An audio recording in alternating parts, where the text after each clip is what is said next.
well, some of the stuff is, self-inflicted. When you have pre- and post-snap penalties, you're going to give yourself a chance. And then the turnovers, right? We talked about that. Those are two things that I think we really, truly can harp on and really dig down in and fix those things. The execution, the details, that's the body work. That takes a amount of focus from the players throughout the week, coaches putting the guys in position to make plays.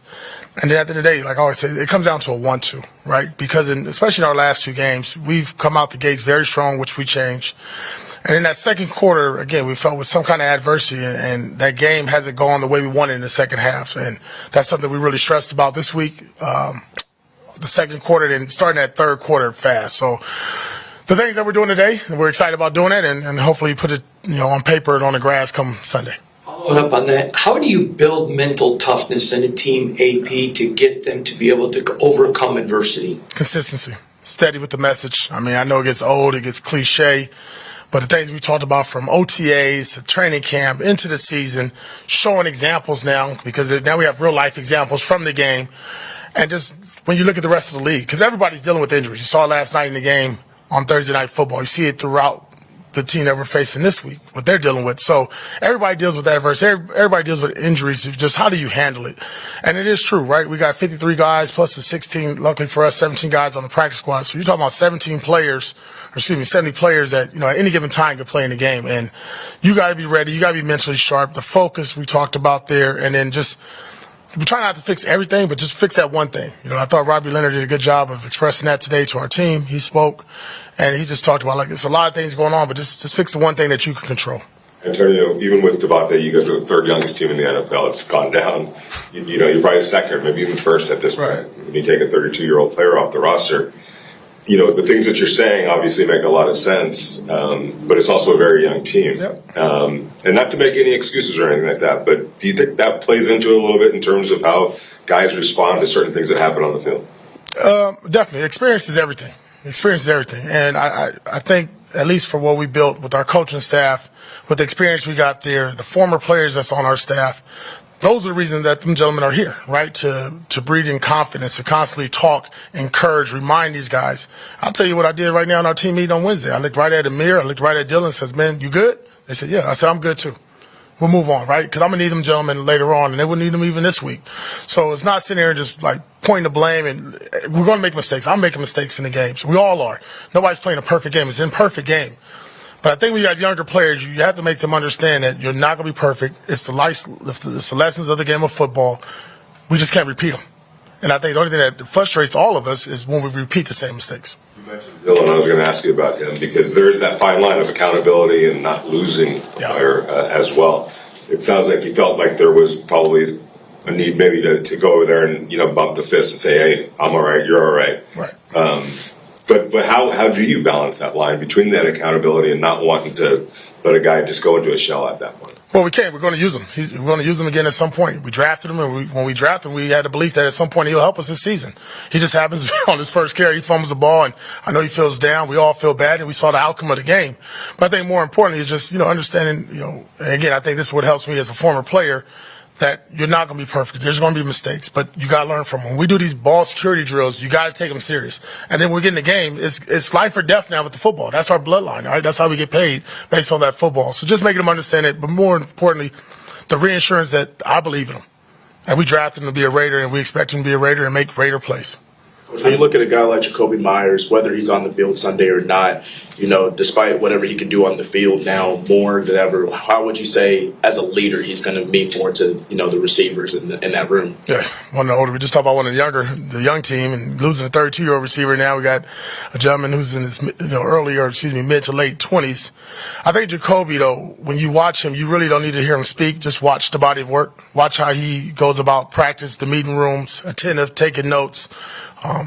Doing everything we ask, like I said, from run blocking, receiving, rushing, throwing the football, wherever it may be, Jacoby does it. And he does it with a smile. He loves the game of football. He loves the physicality of the game. And I think that's really good. Obviously, when you lose a player like we talked about, the next man has to step up. And not even that we needed somebody to leave the building, but Jacoby's always been that presence, right? You feel Jacoby when he's around you. How's his ankle? What's the update with him? He's doubtful for right now. Right. No, he'll be off to the side. Coach, what do you think of Trey Tucker then kind of having to be the lead receiver in practice, potentially game day? How do you think he's handling that, and what do you expect from him? Yeah, well, last week was a big week, right, and for us, and we just didn't get the touches to him. Shame on us. But hopefully that's not the case this week. Obviously, with Brock being there and being a big focus of our offense, the ability that Trey gives you, and we've seen it now in the preseason and certain times throughout the year. The big playability. If it's not special teams, it's on reverses, it's shots down the field. We got to find ways to get him the ball by all means necessary. And the thing about Trey, he's getting closer and closer to really. You can see the look in his eyes, just for the opportunity. AP, obviously you guys are missing Christian Wilkins right there in the middle, but logistically, how do you guys stop the running game from the opponent? Just any opponent or the Rams? We're talking We can talk about the Rams. Okay, yeah, no, I think, with the Rams, I talked about it earlier this week, when you look at Williams and what they do up front, very powerful runner, not the biggest guy, but man, he runs behind his pads. He runs like a big boy. So for us, I think it's the most thing important when you're playing defensive line, like hand placement, pad level, your eyes. And before you make a tackle, you got to whoop that man's tail in front of you and beat him. And if you're asked to do something for the linebackers and hold them off, do the same. But I think the way our defense is built, especially when we got John Jenkins in there, Adam Butler, a lot of the stuff we like to funnel between our tackles and our linebacker, right? Our middle linebacker, Robert Spillane. So just doing your job, again, not trying to replace Christian Wilkins on the stat sheet, but just more so doing your job and doing the technique that we ask you to do. When the Rams do have Cooper Kupp, they tend to throw to him a lot, and when they don't, they spread it around a lot. I mean, how different is it preparing for if he's there and if he's not, for how different their ball distribution is? Well, first, we have ultimate respect for Cooper. I mean, just going against him last year in training camp, seeing him work each and every day in practice, and then you watch the body of work that he's put into the league since he's played. Ultimate pro, obviously an X factor in the game. But they do got a pretty good quarterback that knows how to sling it and throw that ball and disperse it to the right players, and they got a lot of speed at wide receiver. So I think that you look at the concepts, and each and every week, McVay does a good job of changing up how he attacks the defense, and I think we'll see that within the first quarter or so.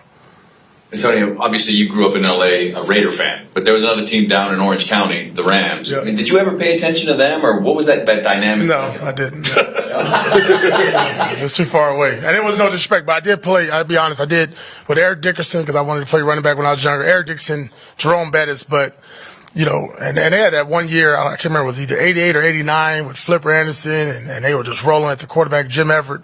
They rolled, but man, I ain't gonna lie, I always played, silver and black. But more importantly, it was always that rivalry though, right? It was kind of like, if you grew up in LA, you're Lakers, you're Clippers, you're Ducks or you're Kings, you know what I mean? And for me, I was a Raider over the Rams, but I thought the Rams, for what they were doing in LA at that time when I was growing up, they had some winning teams, you know what I mean? They did a good job until they left, I think 95 or 96.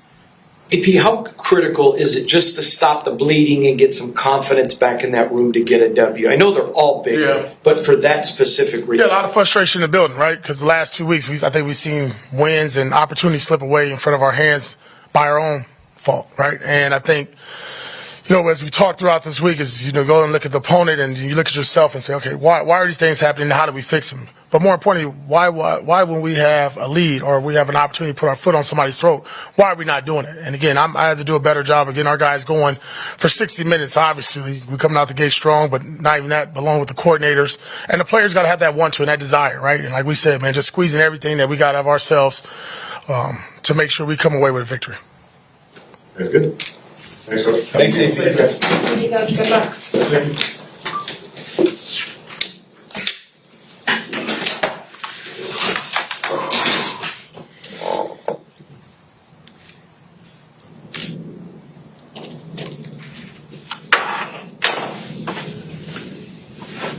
Ask him about the Dodgers, Adam.